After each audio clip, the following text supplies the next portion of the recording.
নমস্কার, top news 18-এ আপনাদের স্বাগত। আপনাদের সঙ্গে রয়েছে আমি জুনেলা। টপ নিউজ 18-এ শুরুতেই নজর রাখতে হবে রাইসিনা হিলসের দিকে, কারণ রাইসিনা হিলসে আজ সাজো সাজো রব। আজ রাষ্ট্রপতি ভবনে তৃতীয়বারের জন্য প্রধানমন্ত্রী পদে শপথ নেবেন নরেন্দ্র মোদী।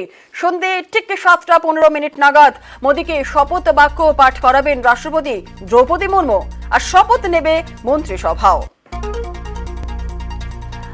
আর রাইসিনা হিলস শেষ মুহূর্তের প্রস্তুতি কতটা সেজে উঠলো, পুরো বিষয় নিয়ে আপডেট নেব। আমাদের সঙ্গে রয়েছেন আমাদের প্রতিনিধি মৈত্রী। সরাসরি চলে যাব মৈত্রীর কাছে। মৈত্রী, শেষ মুহূর্তের ঠিক কি ছবি, কি দেখছো?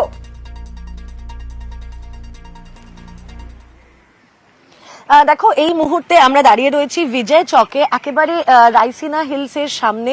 সেখানে এই মুহূর্তে দেখো নিশ্চিদ্র নিরাপত্তার চাদরে মুড়ে ফেলা হয়েছে এবং সমস্ত সিকিউরিটি পার্সোনেলরা তারা বারবার করে এই চত্বর প্রদক্ষিণ করছেন এবং দেখা যাচ্ছে যে এখানে চারিদিকে নরেন্দ্র মোদীর কাট আউট দিয়ে সাজানো হয়েছে এবং এই লুটেন্স দিল্লির এবং এই রাইসিনা হিলস এবং সংসদ ভবন চত্বরের একটা বড় অংশই কিন্তু নরেন্দ্র মোদীর কাট আউট দিয়ে সাজিয়ে তোলা হয়েছে এবং সেখানে প্রত্যেক জায়গায় উল্লেখ করা রয়েছে যে তৃতীয়বারের জন্য নরেন্দ্র মোদী সরকারে আসছেন, সেই কথাও কিন্তু উল্লেখ করা রয়েছে।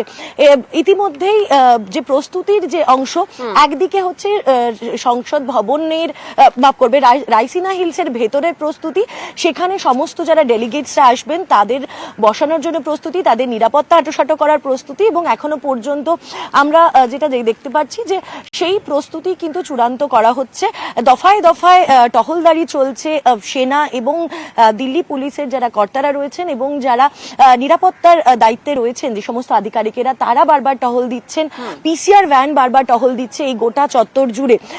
একদিকে এই সেই প্রস্তুতি রয়েছে এবং অন্যদিকে রাইসিনা হিলসের ভেতরেও প্রস্তুতি কিন্তু চূড়ান্ত রয়েছে। তার কারণ প্রায় 8,000-এর বেশি মানুষ তারা কিন্তু আসতে চলেছেন নরেন্দ্র মোদী তৃতীয়বারের জন্য শপথ গ্রহণ অনুষ্ঠান সেটা চাক্ষুষ করতে, এবং তাদের জন্য কিন্তু যাতে যথাযথ ব্যবস্থা রাখা হয় সেই ব্যবস্থা করা হচ্ছে। তারা এই তুমি যেমনটা বলছিলে যে 8,000 অতিথি আমন্ত্রিত রয়েছেন এবং ইতিমধ্যে হাই প্রোফাইল গেস্টরাও যেমন রয়েছেন এবং এরা পাশাপাশি রূপান্তরকামী, সাফাই কর্মী, শিক্ষক, পড়ুয়ারা তারাও এই অনুষ্ঠানে আমন্ত্রিত রয়েছেন। এখনো পর্যন্ত কারা কারা এসে উপস্থিত হয়েছেন কি জানা যাচ্ছে?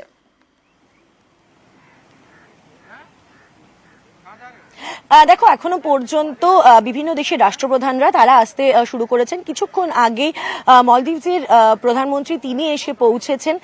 এছাড়াও গতকালই এসে পৌঁছেছেন শেখ হাসিনা। আমন্ত্রিতদের তালিকায় রয়েছেন নেপাল, ভুটান সহ নেপাল, ভুটান, মলদ্বীপ, মালয়েশিয়া, সিশেলস সহ এবং শ্রীলঙ্কার সমস্ত রাষ্ট্রপ্রধানরা তারা উপস্থিত রয়েছেন। তারা অল্প কিছু সময়ের মধ্যেই এসে পৌঁছে যাবেন।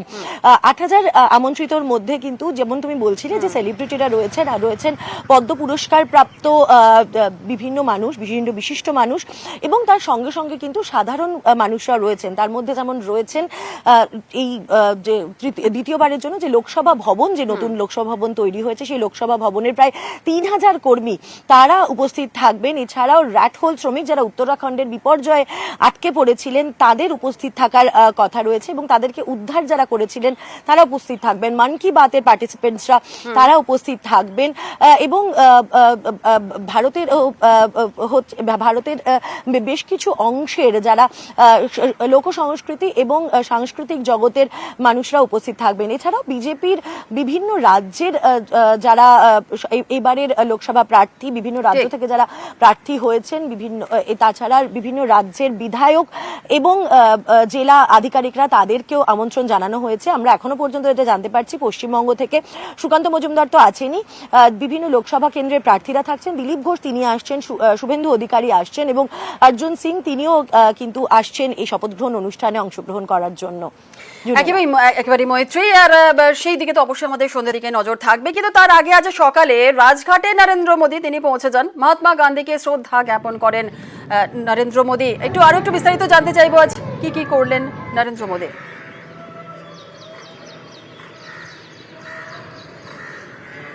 6:30 কিছু পরে নরেন্দ্র মোদী পৌঁছে গিয়েছিলেন রাজঘাটে। সেখানে তিনি মহাত্মা গান্ধীকে শ্রদ্ধা জ্ঞাপন করেন এবং তারপর অটল বিহারী বাজপেয়ীকেও তার শহীদ বেদিতে গিয়ে শ্রদ্ধা জ্ঞাপন করেন নরেন্দ্র মোদী, এবং তারপর রাজনাথ সিংকে সঙ্গে নিয়ে তিনি চলে যান ওয়ার মেমোরিয়ালে এবং সেখানে সমস্ত শহীদদের প্রতি তিনি শ্রদ্ধা জানান। যেটা এখনো পর্যন্ত আমরা জানতে পারছি যে তার এই যে তৃতীয়বারের জন্য প্রধানমন্ত্রীত্বের যাত্রাপথ, সেই যাত্রাপথের সূচনায় তিনি শহীদদেরকে স্মরণ করতে চেয়েছিলেন এবং তার সঙ্গে সঙ্গেই একেবারে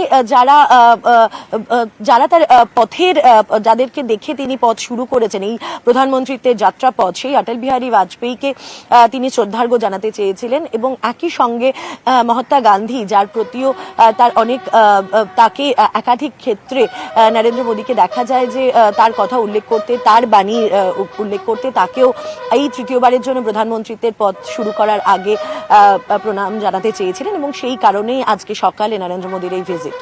জুনেলা, একেবারে ধন্যবাদ মৈত্রেয়ী।